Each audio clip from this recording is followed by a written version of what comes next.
Hi, I'm Summer Elusive Fangirl, and today I'm here to react to episode 6 of Heaven Official's Blessing. Last time we got to meet Lang, who Giggling was very suspicious of from the very beginning, thinking maybe he's a ghost or a spirit of some sort. And so he kept testing him by checking out his palms, by pretending to give him a palm reading, then later on checking out his hair.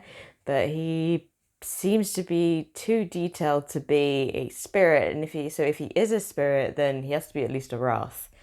Anyway, he helped Shilian get out of trouble, helped all three of them get out of trouble when the cart was kind of accosted by ghosts. So they managed to get away from them, luckily, without any problems. And when they arrived at the Puji shrine, Shelian offered as a place to stay for Sanlang, since Sanlang said he was probably going to sleep on the streets since he'd run away from home. So Sanlang spent the night in the same bed as Shelian. He was not complaining about that. And then he helped him mend the shrine a bit, helped him do the roof, made a door for him, because another thing that Shilian did to kind of test out Sanlan and his potential power as a ghost was he put talismans on what was then his door, which was a curtain.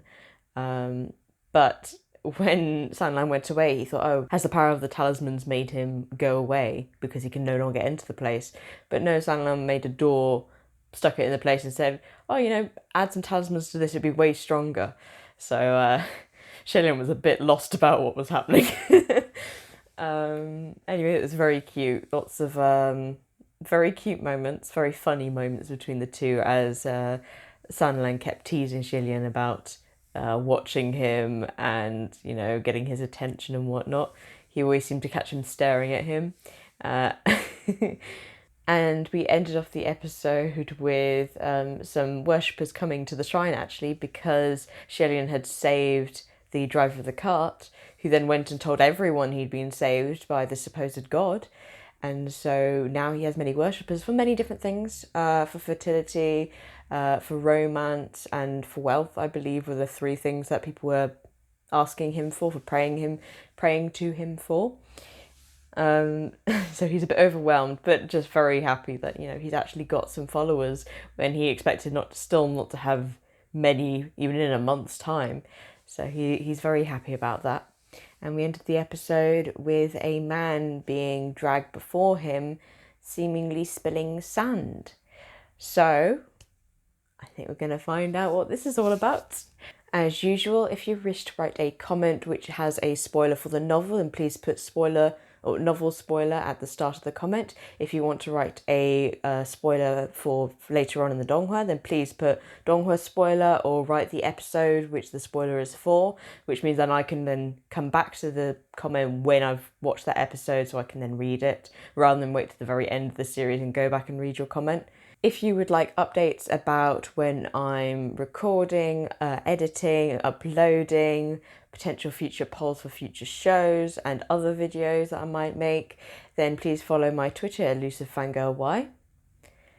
Otherwise, I don't think I have much to say. I just really want to get into this and start the new arc of this series. So let's get to it.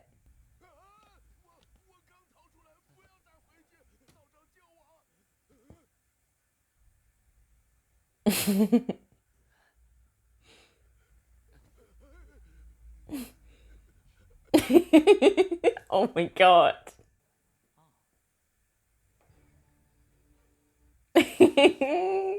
The expressions. Oh, I really love the angles, perspectives in this episode, especially. They're really cool. Like that angle before, looking up at Sanlang, was really cool. And all these distorted ones inside the temple.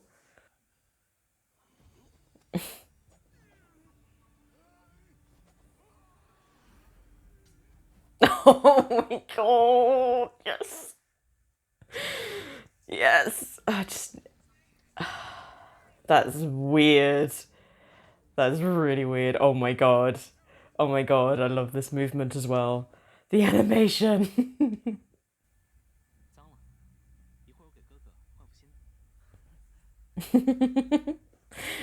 Don't say someone can't threaten you with a single chopstick.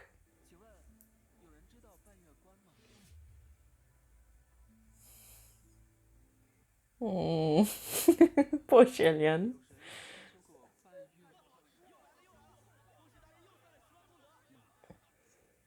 Oh.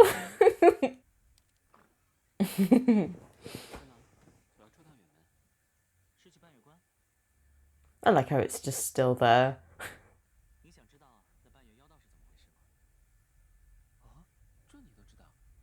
Just a fountain of knowledge.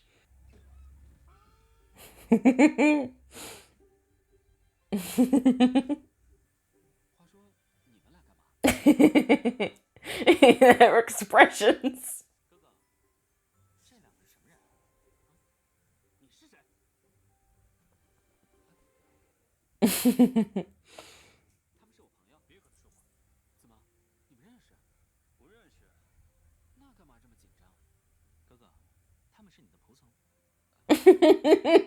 Their faces.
There are a few issues with animation in this episode.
That was quick. Mm.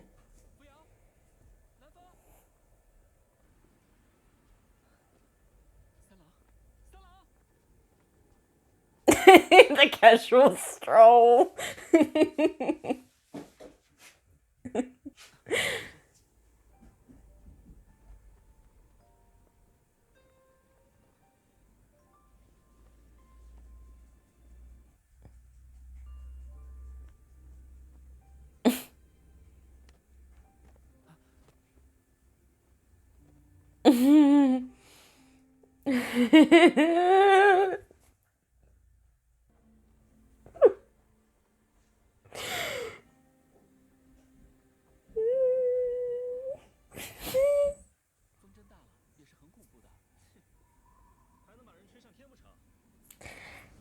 Yeah, why did you say things like that?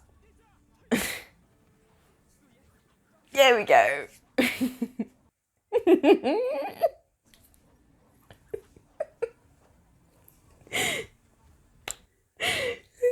I love Ruger.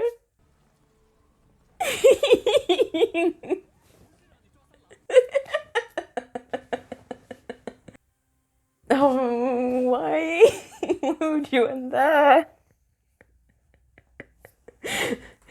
Oh gosh.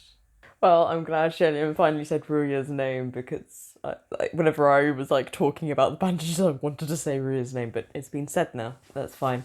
But I love that. I love that scene where he just like grab onto something and he grabs Sanglang. Oh my god, the moments this episode. Oh. Like, oh my god, the tying the hat on and just like grabbing the hat right beside his head. Like, and also the looks in the beginning. I really love the facial animation at the beginning of the episode, especially Sandlang's expressions were just really, really good. Like him, like kind of raising his eyebrows at Shilian, kind of like saying, "Yeah, we know something's up with this guy."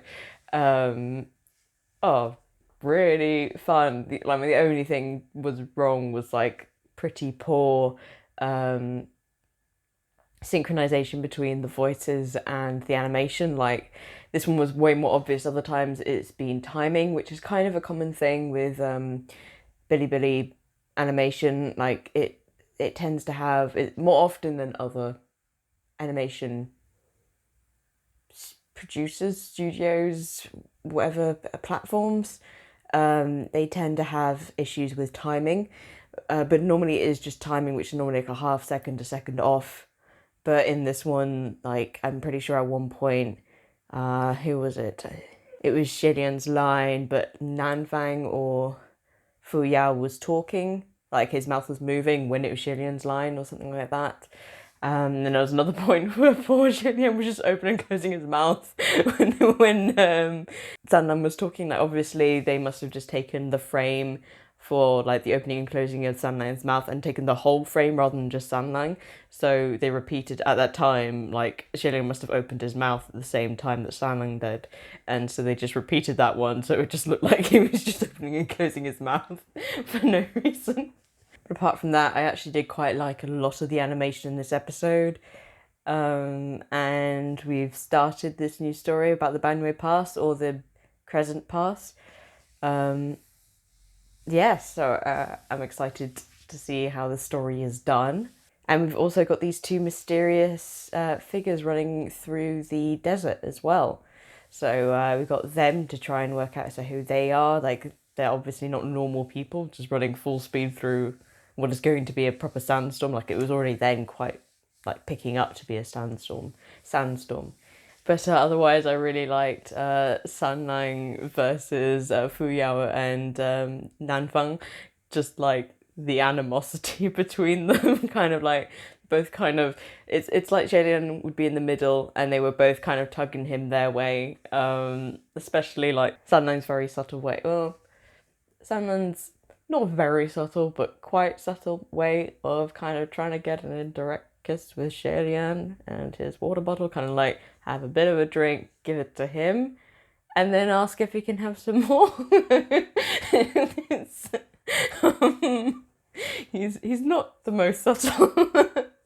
But it's quite funny because he's quite flirty and not very subtle about it, but gets very kind of flustered and a bit embarrassed if Shilian does anything which could come across as like attractive or like very sweet towards him. Like he just kind of shuts that down, kind of like, oh, it's a bit much, I can't cope. So it's very cute. But otherwise, really just kind of starting the story. Oh, I just really liked the whole first scene with the puppet. Just generally the animation and just the angles were all odd. There was a sense of unease because like the angles were just wrong and the proportions were distorted slightly.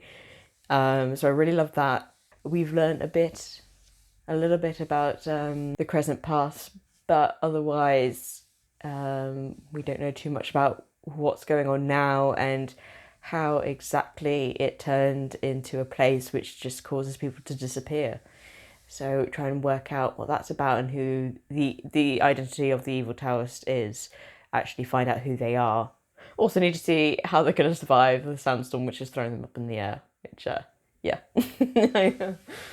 I am going to do a very small spoiler section. So, thank you for everyone who hasn't read the novel. I don't want to do this to say this is for people who've watched future episodes because I don't know how much is said. I can't remember exactly how much is said. So, as in, I don't actually know what is shown in the donghua, but I'm trying to remember from the novel whereabouts we might get up to. So I'm not taking any chances. If you have not read the novel, please don't watch beyond this point. Yeah, so this is your chance to leave the video. Thank you for watching, and I hope to see you all next time. Now, everyone who's left, hopefully you've read the novel because spoilers for. Oh my god, I didn't do a spoiler section at the end of last episode because it was just me wanting to fangirl about Sanlang and, you know, him putting the moves on Shirley, but like it's continued. It's so strong. Like it's just so cute. But also, one thing that really got me, and I didn't want to comment on because I couldn't remember when the title was revealed about the broom sweeping or the floor sweeping general. So when he passed him the broom, just like it was so good. Oh my god, just the animosity between them is great, and just like the jabs from Sanlang towards them, kind of like, yeah, he knows who you are, but they also can't really work out if it is him. Just such a fun thing to watch happen, but also just all the moments between Sanlang and Shirley just adorable, and Ruyo pulling Sanlang up. So good. So good. Otherwise, I'm just kind of excited about this whole arc and seeing how this goes. Yeah, I basically just wanted this chance to fangirl because I need to fangirl, but I can't really do it too much without giving away why I'm fangirling. I mean, I think maybe I fangirl too much anyway, but I can't help it. It's really cute. Yeah, I don't have much else to say. I think that's it. I kind of can't wait to get more into the story and kind of see how it evolves because I think already we've been told more at a different time because I'm pretty sure this exposition happened in the cave. I thought that was what happened, but I might be remembering wrong. But oh yeah, no, him breaking the sword as well. I forgot about that. That made me laugh so much. Him breaking the sword was great. Nice try on their part though. I love how easily Shirley brushes it off. So why would you know, someone as powerful as that want to just like spend their time collecting scraps with me? Like why would a devastation level spend their time just with me in my temple? It's so good. Oh, I just really can't wait to get into the thick of everything. Um, yeah, I just I'm ready. I'm ready for the cuteness, for the sadness, all the just the mess that this story's gonna be. It's just I'm ready for the emotions it's gonna bring about. Sorry, this doesn't actually have much content to it, the spoiler section. It's just me wanting to fangirl because I can't fangirl to anyone. So, with that, I hope to see you all next time. Bye bye.